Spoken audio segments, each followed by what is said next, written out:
Hello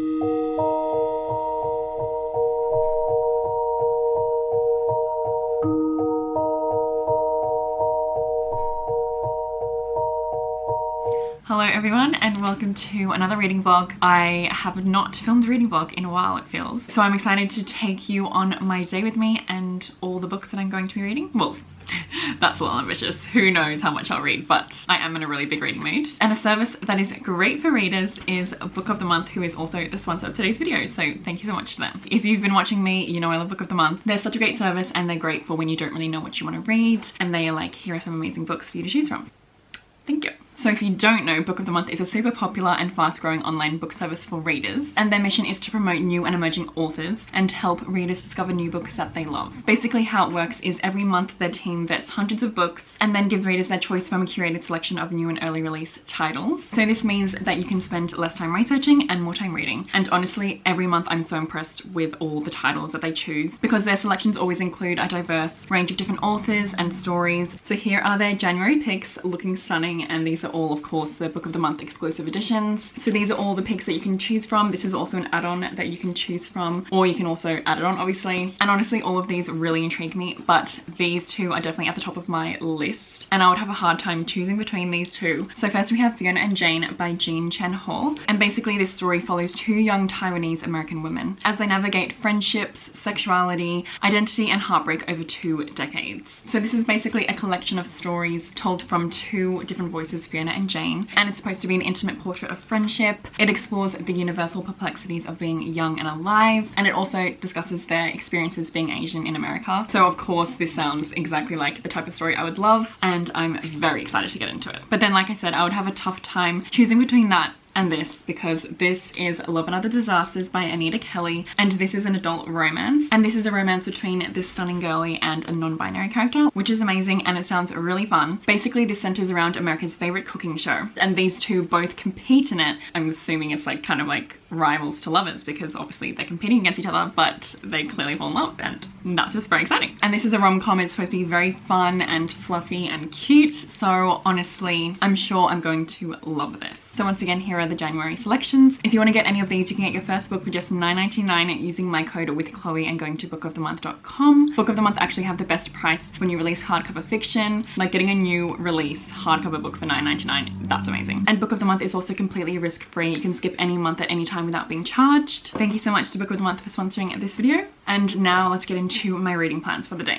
So today is actually my last day in Ireland, which is obviously very sad. I've been filming a separate vlog for my time here in Ireland and like all of the places I've been to and stuff, so that will go up after this, I think, and I go more in depth there. But basically the COVID situation has really gotten worse here in Ireland and also in Australia, so I decided it was best for me to go home earlier. I feel scared to go out at the moment, both in Ireland and Australia, so I just want to be home with Scruffy, with my family and friends, and be safe and know that I can get home and everything. But I'm obviously thankful that I have even been able to come here for this time, and Kevin and I are going to spend the last day together having a chill, cozy day reading at home. So I'm going to join him in the lounge in the second we're both going to be reading. So let me talk to you about my plans. So basically I bought this in Ireland recently, The Cost of Living by Deborah Levy, and this is like a non-fiction memoir vibe, and I saw it in the bookstore and it really intrigued me, so I decided to get it. And then Caitlin actually said that she's read it and she loved it. I'm even more excited now, and I'm really in the non-fiction mood at the moment. Plus I think I can read this all in one day because it's like 200 pages. The font is quite big, so surely. It says, to separate from love is to live a risk-free life. What is the point of that sort of life? So obviously I'll keep you updated with my thoughts. And then if I finish that, slash if I want to take a break from that, I think I'm also going to start Fiona and Jane because, like I said, I'm very excited for this. And obviously this is a non-fiction, but I'm in the mood to read books about, you know, the human experience and stuff. And obviously based on the synopsis, this book will deliver. So yeah. And actually, this will be my first read of the year because I haven't read anything so far. Well, it's the second, so. Or maybe I can even see if Kevin has like a fun graphic novel that I can read. Or maybe I can even read one on my Kindle. There's so many possibilities and I'm very excited for this reading year, but yes.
So I've been reading. I'm on Where's my bookmark?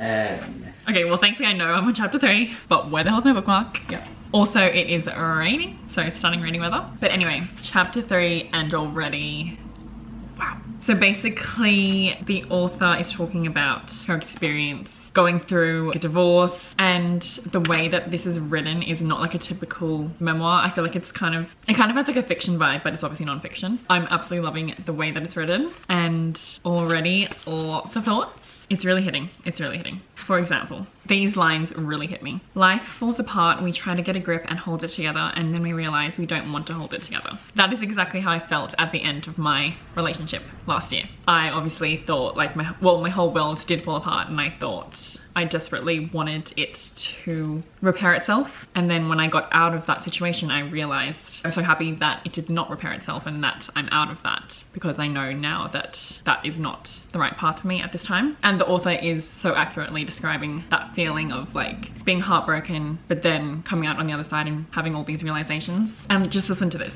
My marriage was the boat, and I knew that if I swam back to it, I would drown. It is also the ghost that will always haunt my life. I will never stop grieving for my long-held wish for enduring love that does not reduce its major players to something less than they are. This is also something I've been really thinking about a lot lately. How I'm not really desperate to get into another relationship, and if I do, it'll have to be like amazing. Like I'm not settling for anyone or anything, because it is interesting how a lot of the time you have to make compromises, which makes sense, but then you can so easily like lose yourself in that process. I don't know, I've just been thinking a lot about relationships and love and all of that. So I feel like this is the perfect time to be reading this book. It is just very interesting, and I think I'm definitely gonna finish it today because I'm very in it. Sorry, I don't want to read like every single quote, but I have to also say this one. When love starts to crack, the night comes in. It goes on and on. It is full of angry... Was that fella? Yep.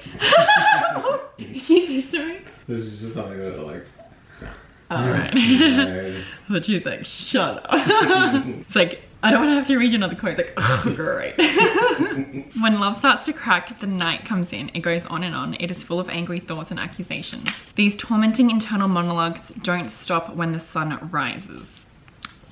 Oh, and then, sorry, another one, I have to say this. So she's talking about how one of her colleagues is talking about his wife, and then she's like, oh, she does not have a name. She is a wife. I wondered why my male colleagues often forgot the names of most of the women he met at social events. He would always refer to them as someone's wife or girlfriend, as if that was all I needed to know. If we don't have names, who are we? Wow. Yeah. Especially because obviously it's January. It's nearly a year anniversary from my breakdown. That sounds so weird, but like... Kevin's laughing. No, but seriously, I actually have been thinking about that recently. It's so weird to think that, yeah, it was like the end of January in my breakdown. And it's so weird to think how much I've learned, how much I've grown during this like nearly year period. So, I don't know, I feel like this being my first book of the year is very meant to be. There's something interesting going on in the air right now. The best thing I ever did was not swim back to the boat, but where was I to go?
Hello, so I have finished The Cost of Living. I was so engrossed in this book and obviously finished it in one sitting. I loved it.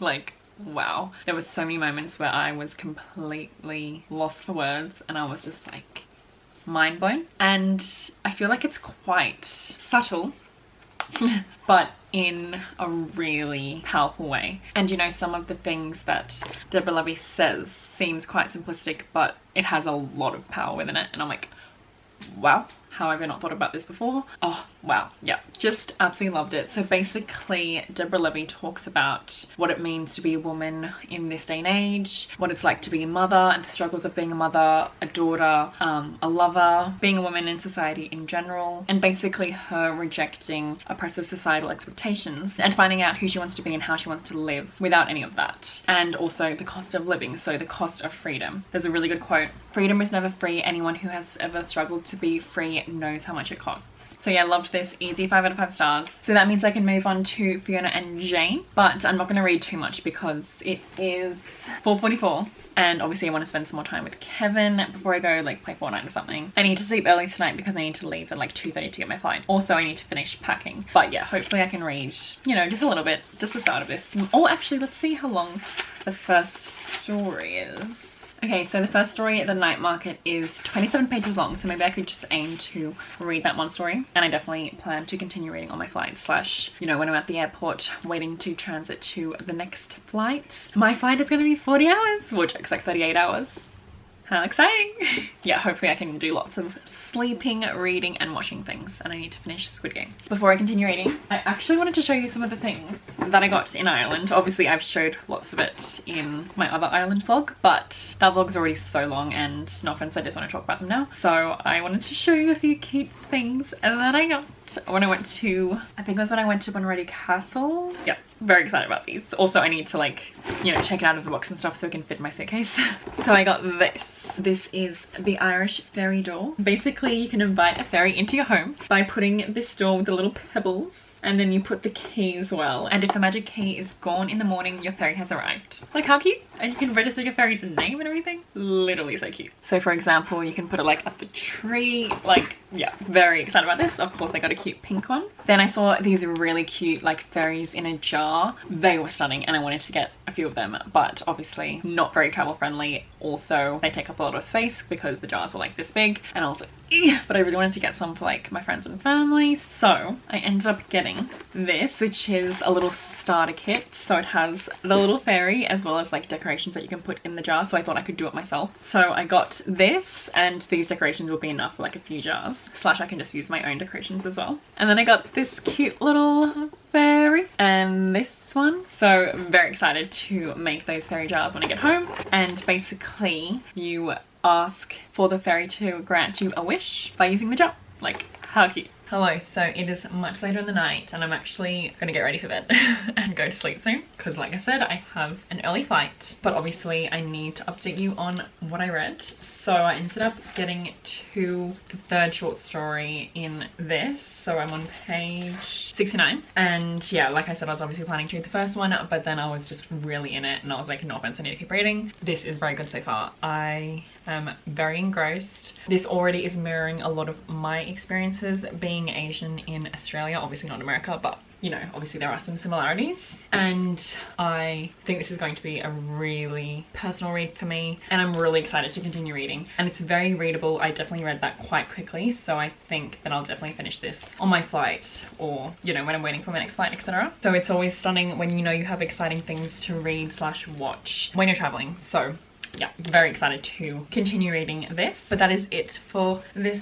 vlog. First reads of the year. Honestly, such a great start to the reading year, and so stunning that I was able to start my year in Ireland. And obviously wish I could have stayed longer, but things don't always go as you plan, and like I said before, thankful to have even been able to come here at all because I know that's a very privileged thing to do. So yes, anyway, I'm going to get ready for bed and then I'll be heading back to Sydney. But after this vlog, like I said, you'll still see the other island, like the last island vlog. So once again, thank you so much to Book of the Month for sponsoring this video. Don't forget you can get your first book for just $9.99 by using my code with Chloe and going to bookofthemonth.com, of course. If you're looking for more content from me, I have a Patreon where I upload extra content like extra reading vlogs. We do a monthly live show, we do a monthly buddy read, etc. for this month, we are buddy reading Gone Girl, which I'm very excited for. So I'll be filming a spoiler-filled exclusive reading vlog for everyone there. I have all my socials linked below, including my Twitch, which is twitch.tv/gamewithchloe. I'm very excited to get back to streaming once I get home. I hope you're all having a good day and night, and I'll see you in my next video.